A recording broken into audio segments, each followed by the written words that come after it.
Welcome to Commanders Daily, everybody. It's your one-stop shop for everything going on with the Burgundy and Gold. I'm Bob Matthews.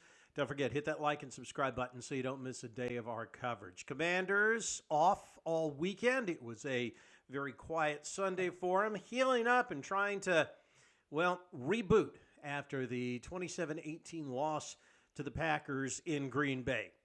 Okay, so if you didn't hear on Friday or all weekend, Jaden Daniels underwent an MRI on Friday. We think it was on his knee. Don't know the results of it. Grant Paulson was the one that broke that on 106.7 The Fan up in D.C., so shout out to Grant for that. Hopefully later today we'll find out a little bit more about it from Dan Quinn, although don't expect a lot because Quinn, while very personable, does not give out a huge amount of information. I would expect he is going to talk around it.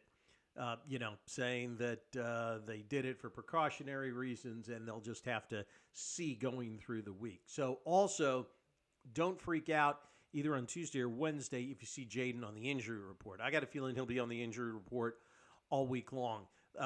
Rumors are it could just be a mild PCL strain. Whether that, means that he misses Sunday's game against the Raiders, very, very up in the air. Obviously, he's going to try to play. If it's the most minor of PCL strains, they would put a knee brace on it. Might limit his mobility a little bit, might limit the rushing a little bit. But other than that, no big deal. Fortunately, of course, there is a very capable backup in Marcus Mariota in the building. And again, Mariota got no time in the preseason because of the fact that he was dealing with some leg issues. Hopefully he is 100% and ready to go, and everything is going to be copacetic. But we will keep you up to date on it and give you the very latest on it tomorrow. All right, got a chance to watch a little bit of the film, but not a huge amount. Out of town over the weekend, sorry, that's no excuse. But let's go over what we liked and what we didn't like, both on the offense and the defense. And we will start with the offense. Obviously, things are just not in sync as of yet. Now, we're going to give them the benefit of the doubt, obviously, and say that it's getting there and everything is going to be okay here, maybe as soon as this week against the Raiders. But again, things were not as productive as they needed to be. Jaden graded out okay if you just look at the metrics and everything, but okay isn't what we like to see from him, obviously. He was kind of average, to be honest with you. Just kind of average against the Packers. Wasn't the reason they lost, but also wasn't the reason that they won. As far as the guys who really, really, really had a rough time, it was pretty easy to see. But if you said Josh Connerly and Nick Allegretti, you would be right. They had some of the worst PFF numbers I have ever seen when it came to pass protection. Now, again, Connerly is a rookie. Allegretti now is a backup. So I expect them both to rebound. And again, Connerly is a rookie, and going up against Micah Parsons after going up against the Giants front last week. Once he gets past, and now he's got Max Crosby this week, I tell you what, once he gets past these first 3 weeks, things ought to slow down considerably for him. Also, didn't like the fact that, obviously, they lost Austin Eckler for the year with an Achilles injury. And we're going to have to keep an eye on John Bates. And hopefully that groin injury that forced him off the field late in the game is not going to be too serious, and that he will be back, this week, because he is just developing into a beast when it comes to blocking. Once again this week, had a great week with the blocking numbers, especially in pass blocking. Darn near elite for a tight end. Elsewhere, I think everybody else pretty much what you expected of him. Brandon Coleman making progress there at left guard. Despite everything, Laramie Tunsil had a pretty good night holding down the left tackle position. Defensively, of course, again, issues there as well. Really, really tough to see Dietrich Weiss go out with his season-ending injury. He was really getting off to a good start, but it's one of those things, next man up. What you are concerned about with the loss of Wise is that, man, he is just a big-time space eater in there. Now, again, they've got guys that can step in, but off to a really good start, was doing a really good job, had a really good night tackling, good night in the run defense before having to leave. It's just going to be tough. Some of the other things, obviously, that we didn't like were in the defensive backfield.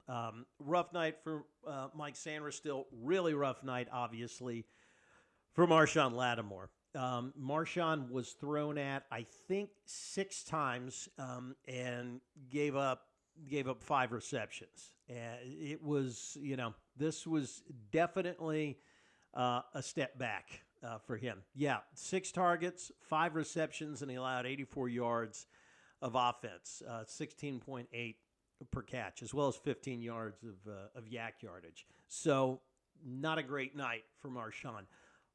On the other side, Trey Amos had his second really good game in a row.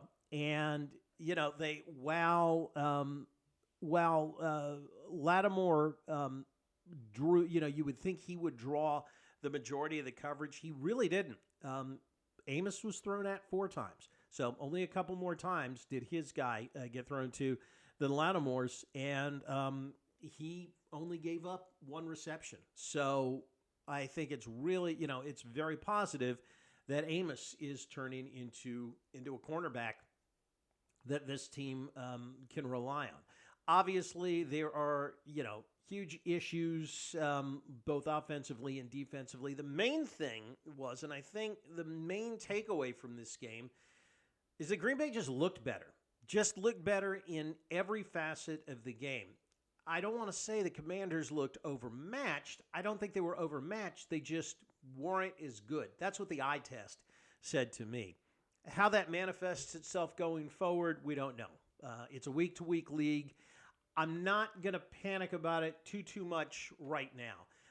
And the main reason for that is that they've got coming up this coming Sunday what I call a TCB game, which is taking care of business. They are a better team than the Raiders. They need to come in there and take care of business at home, beat Las Vegas, and roll on at 2-1 down to Atlanta, where, again, they should be the better team, and if they play up to their capabilities, should win that game as well. It's just one of those things.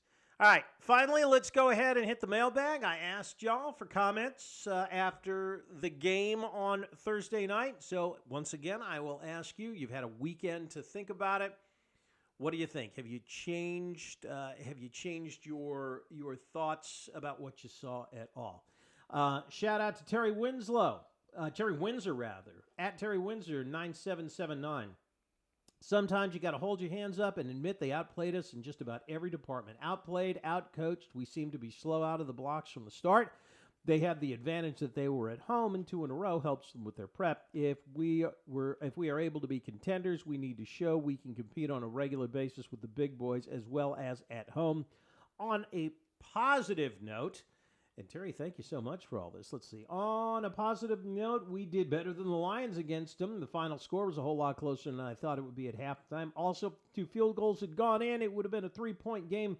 But that's the only crumb of comfort apart from no more TNF games the rest of the way.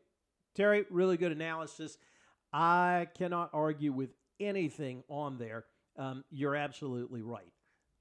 You just got this one. You've got to watch it.